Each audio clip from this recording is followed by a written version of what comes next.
বন্যার পানি বিএনপির ঘরে ওঠে নাই, খালি আওয়ামী লীগের ঘরে ওঠে নাই, জামাতের ঘরে ওঠে নাই, সবার ঘরে উঠছে, সবাই ক্ষতিগ্রস্ত। তা আমি বলবো যে বরঞ্চ হুজুরকে আমি অনুরোধ করব, হুজুর যে আওয়ামী লীগের যারা এখন তো তারা দৌড়ের উপর আছে, ভয় আছে, তাদের ঘর বাড়িতে মানুষ নাই, পুরুষ নাই, দরকার হলে ওদেরকে দুইটা বাড়ায় দিয়েন। যে তুমি যদি মনে করো যে তুমি ভালো কাজ শুধু নামাজ কালাম পড়ে আর কেবলার দিক ফিরে তুমি আদায় করে ফেলবা, তুমি বোকা স্বর্গে বাস করছো। অত্যন্ত কাজ সেটা যেটা তুমি জাওইল করবা, যারা তোমার নিকটাত্মীয়, ওয়াল ইয়াতামা যারা এতিম রয়েছেন, এবং মাসাকিন যারা আমাদের সংশ্লিষ্ট রয়েছেন, তাদের যখন উপকার করবা। আর সহিহ মুসলিম এবং আবু দাউদ হাদিসটি রয়েছে, আল মুসলিম আন আবি হুরায়রা রাদিয়াল্লাহু তাআলা আনহু قال রাসূলুল্লাহ সাল্লাল্লাহু আলাইহি ওয়াসাল্লাম, মানে আবু হুরায়রা রাদিয়াল্লাহু তাআলা আনহু থেকে বর্ণিত, আল্লাহ রাসূল সাল্লাল্লাহু আলাইহি ওয়াসাল্লাম বলেছেন, আল মুসলিমু আখুল মুসলিম, যে মুসলমান মুসলমানের ভাই। আরে ভাই, ভাই মানে কি? আমি যা খাই আমার ভাই সেটা খাবে, আমি যা করি সেটা আরেক ভাই করবে। আপনাদের কৃতজ্ঞতার্থে জানিয়ে রাখি, আপনাদের জন্য এমন খাবারটা আমরা আনার চেষ্টা করি যেটা আমরা খাই, আপনাদের জন্য আমরা এমন কাপড়টা আনার চেষ্টা করি যে আমার মা বোন আমার ভাই ব্রাদার আমরা যেটা করি। আপনারা ভাই আমাদের মেহমান, আমরা আপনাদের মেজবান, আপনাদের জন্য আমরা হাদিয়া এনেছি। আর আরেকটা কৃতজ্ঞতা, আল্লাহ তাআলা বলছেন যে বান্দার কৃতজ্ঞতা না করলে আল্লাহর কৃতজ্ঞতা হয় না।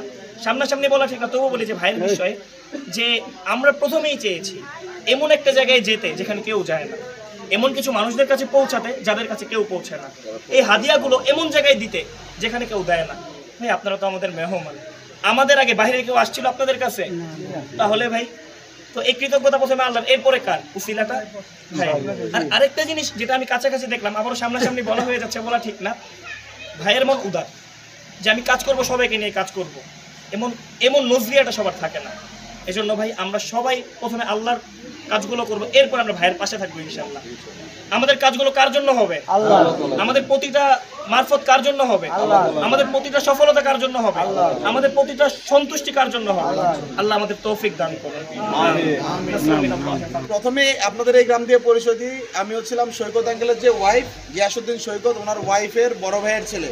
দ্যাট মিনস আপনাদের লাকসামের হুমায়ুন কবির পারভেজের ছেলে শাহরিয়ার। ঠিক আছে, আমি মনে করি আপনাদের আমার প্রতি হক আছে, আমার ফুপির প্রতি আমার হক আছে, এই জন্য সর্বপ্রথম আপনাদের এখানে আসলাম। আপনারা সবাই দোয়া করবেন ইনশাআল্লাহ, যাতে আগামী দিনেও আপনাদের পাশে থাকতে পারি। আপনাদেরকে কষ্ট দেওয়ার জন্য খুবই দুঃখিত, আমি ক্ষমা প্রার্থনা করতেছি আপনাদেরকে কষ্ট দেওয়ার জন্য। এই রাতে এতক্ষণ ধরে আমরা ভাইয়েরা ঢাকা থেকে রওনা দিছে ভোর 6টা বাজে, ভোর 6টা বাজে রওনা দিছে, দিনের 3টা বাজে তারা সোনারগাঁয়ে, মেঘনা ব্রিজ পার করতে পারেন, এই পরিমাণ জ্যাম। 3টা থেকে পরে 5টা বাজে এসে আমার বাসায় এসে ভাত খেয়ে এরপরে আমরা রওনা দিছি। লাকসাম থেকে এখানে আসতে অলমোস্ট 2 ঘন্টা লাগছে। আমরা মোটরসাইকেল দিয়ে আসতেছিলাম, রাস্তায় দেখলাম যে আর কোনো উপায় নেই মোটরসাইকেল আসার। পরে একটা জায়গায় মোটরসাইকেল রেখে, কোন বাজারে জানো, আশীর্বাদ বাজার, মোটরসাইকেল রেখে এরপর আমরা ট্রাকে করে, আমাদের ট্রাকেও জায়গা হয় না, আরেক ট্রাকের লিফট নিয়ে মনোরগঞ্জ পর্যন্ত আসছি। ঠিক আছে, পরে এরপর আবার মনোরগঞ্জ থেকে আবার কষ্ট করে এই ট্রাকে করে আসছি।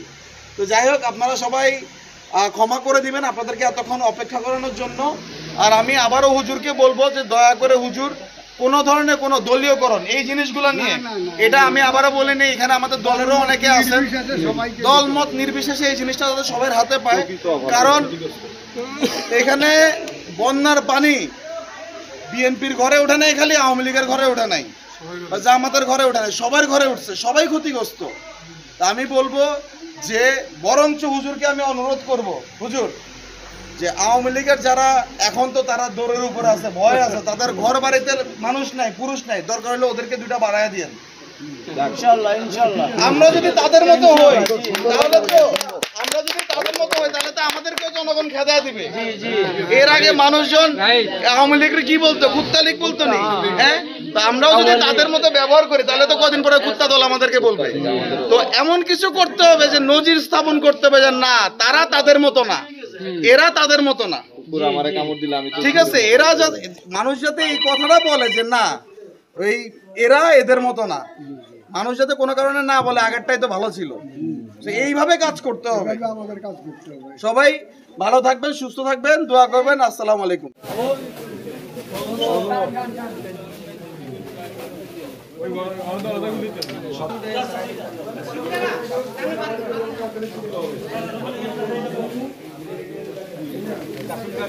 এটা খোলস না, দরজাটা খোলস না। রুবেল, আরে